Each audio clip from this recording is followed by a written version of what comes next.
G'day there, crew. Welcome back to Chump to Champ. I'm Wayland, but most people call me Wally. Today, we've got the end of season review for you for our first season with R.F.C.Seraing.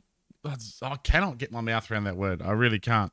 And hopefully, perhaps the first match of the new season, but we'll see. Depends how we go in the transfer window and how long I can last here. I've had my COVID jab yesterday and I am absolutely flat as a tack. So apologies in advance if I'm not my usual bubbly self. But let's get into this season review here. I think I've got a good idea how it's going to go.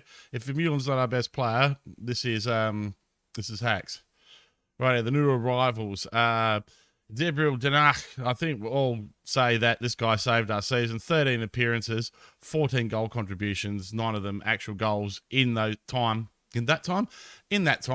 Already asked Mets if I can extend his loan. They're happy. I'm one of his favourite personnel. The media said, yep, he's going to be happy to go to Seraing again. Seraing. I really need to put some practice into that. He said no. We're going to try again a little bit later in the transfer window when he's struggling for a club, because he's not going to want to sit on the bench for Mets, I wouldn't imagine. Papa Mendes, everyone else is a bit indifferent, really. Big Daddy Mendes, 6.8. Copera, 6.8. Had some really bad games when he was settling into the side. Sorted himself out. He is now officially the highest wage earner at the club. He is on 1.6k a week because of international appearances. You got the 2.5 caps. That triggered the wage rise in his clause. Not overly happy about that. If I get a good offer for him, he's gone. Renzoli, inconsistent, even though he was ever present. And Ostenbrink, wasn't the best signing, was he? A bit. He's just a bit slow. I mean, he's got the mentals to be in the right spot, but his composure's shit. His anticipation's a bit shit. You know, if his mentals were a bit better, I could deal with the 7 pace, but I'll be looking to, I just won't be re-signing him, essentially, and we'll be letting him go. Season results, pretty happy with that. The board are happy with a B-, so you should be, with a bunch of clowns that the last manager left me with, or they signed while they were looking for a manager. Whichever happened there. Muscron, who knocked me back with the cock as the manager, they've gone up to the Belgian Pro Division A. A bit unfortunate that, but we'll chase them. There's a good goal for next season to get up there. We ended up on 32 points, well clear of the teams below us. I think I know what we need to do next year, and we just need to attack. And I don't even think we need a huge amount of guys to come into the team to cover the holes that we have, shall we say. The win against Dunja there, that was good. I think that was the one where Danash was involved in all of the goals. That Vermeulen screamer, I remember that. That was an absolute cracker against Dunja. And match to remember the 3-1 against Denda towards the end of the season there. Got us up and over the line. The finances, now this is not going to make a great reading. Broadcast revenue dropped a little bit for some reason. Corporate and hospitality up significantly, and match day also up significantly. So I think playing well has got us up there. Orai is the best shirt seller, along with Vermeulen, Copera, Paidalou, and Daddy Mendes. Not too bad. No change in club reputation. It's given us the 4-3-3. We're not going to play a 4-3-3 next season if we can get another decent striker anyway. So Akangamene, Ustenbrink, Renzoli, Fonsal as the back four. Yeah, Ustenbrink out for Capera, but he was only in for half the season. Vandenbergen there. No thanks. Vets and Paidalou, Vermeulen, Haring, and Oye, boy, up front. No awards for me at all. Right, so fans player of the season, young player of the season, Vermeulen, it deserves that. Goal of the season, Vermeulen, we knew that. Top scorer, 9 goals, level with what's his face, Danash, most assists, player of the match, is dominating. You can see a theme here. I'm glad we've re-signed the boy. And Paidalou, the best passer in the team, but I think we knew that. Most goals by player in the match. No hat-tricks all season. And Daddy Mendes with 2. Papa Mendes again. And most assists in the season. Yeah. Got some improvement to do there, I think. We have some improvement. Right, we've got our club vision stuff here. Look, Joe, I think I'm just going to accept that current vision. I think I can continue to repair the financial damage, which they're pretty happy with at the moment. And I don't want to put us that we're going to do anything other than avoid relegation. I think that's pretty realistic from the club there. The Vets has moved up as a team leader. That's a problem. I'm not sure I'm going to keep him around. End of team meeting. End of team meeting. All right, let's see if we can really upset these guys. I'm pleased we're about to avoid relegation. We're going to need a lot to learn lessons, so I'll make sure we're not embroiled in a similar battle next season. Good enough. What are we going to go here? We're going to battle hard against relegation again. Yeah, let's say that plays. You got to underestimate these. I mean, I think we can finish mid-table. I'm not going to tell them that though, because they'll all get upset. One of the things I really think that needs improving in Football Manager is this. I'm not going to discuss any promises. Thank you all very much, gentlemen. Have a great break. So who are my players of the season? I think Vermeulen. I think Mariotti started to show a lot for the end of the season. Obviously, Dan Ash, if we can get him on loan, that would be fantastic. Again, Matt's only wanted 40% of his wages. So that was only £300 a week for him. They got these two the wrong way around, but never mind. That's not how I'd line up. They've got Kuntz over here when it's a Kangamani playing there. I suppose the Kangamani is probably the best ball-playing midfielder on the team, but that is one area we're looking to improve. Left back, looking to improve right back. These four positions here, they'll need a bit of improvement other than Capera and perhaps Renzoli for his versatility. So that's it for the end of season stuff, guys. We do have, hang on, I'll just show you the budgets. Where are the budgets? A few moments later. Right, so this has changed. Committed spending was only 15k. All of a sudden, it's 18 again now. So I do still need to make some significant trimmings there. I can put that entire 63,000 into the wage budget, and that might help things a little bit. But I really don't want to go that way with things. I'd like to get guys on free transfers. Yeah, perhaps I will. Anyway, we're going to think about it. We're going to go scout the transfer market, and we'll be back to you with some news on the signings. Well, here's our first signing, guys. Matteo Renzoli. He comes in on a free transfer. He is a backup option for the wing, but also he's a good striking option. 13 pace, 14 acceleration. Not quite as quick as a Danash, but we're still going to try and get Danash on loan. Don't mind me. So he's signed as an emergency backup, but 8 dribbling, 13 finishing, 13 first touch. Positioning and off the ball could be a bit better, I think. The off the ball is good, but the finishing could be a bit better. And we're going to work on his composure and that sort of stuff. But he's come in. It's only 500 a week.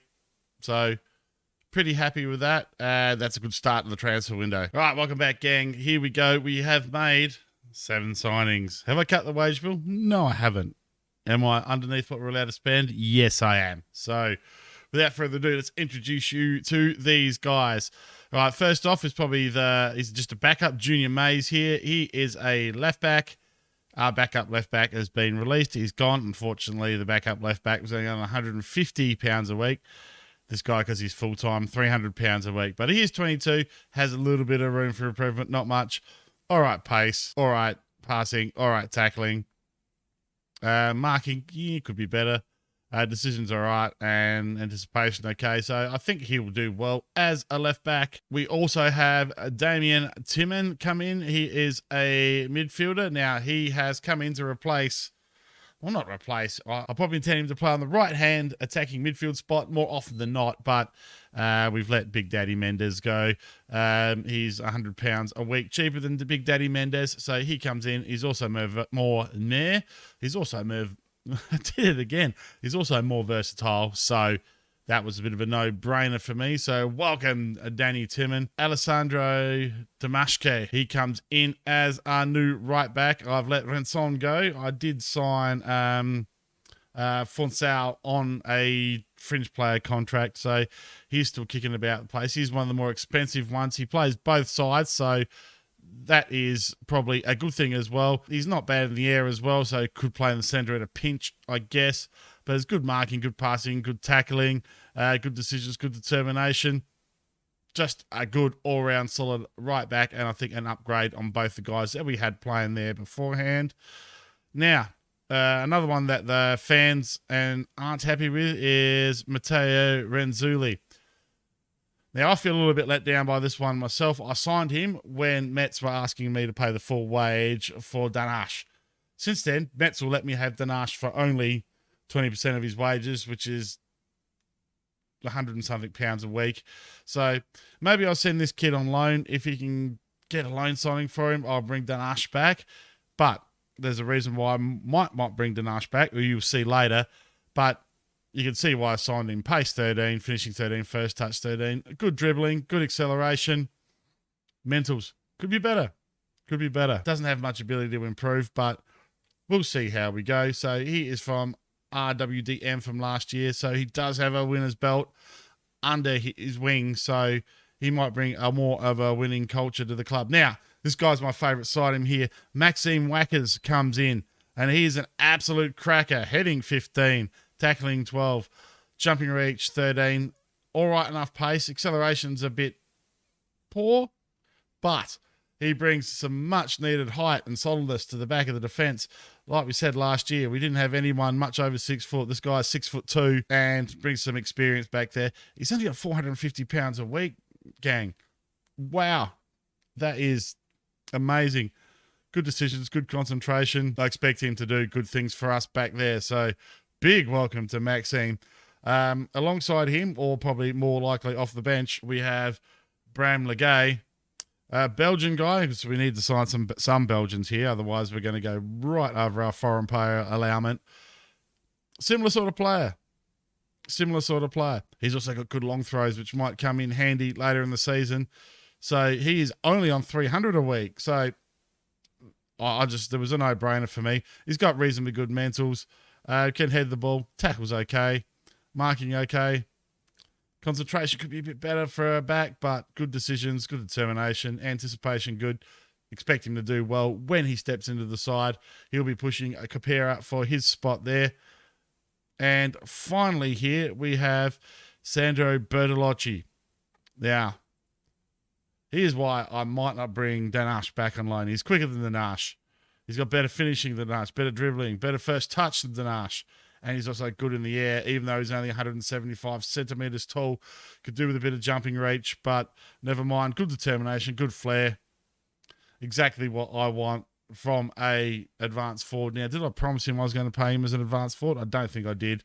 I think I removed that from his contract, but he's only in on £325 a week. So I reckon I've made some really, really good signings there. We are still pushing the transfer, the wage budget right up to the end. Having said that, we haven't got Algarsh off the budget yet. We're working on sending him out. So I'll be back to you around the time for the first game, and we'll cover any more signings then and all of the outs.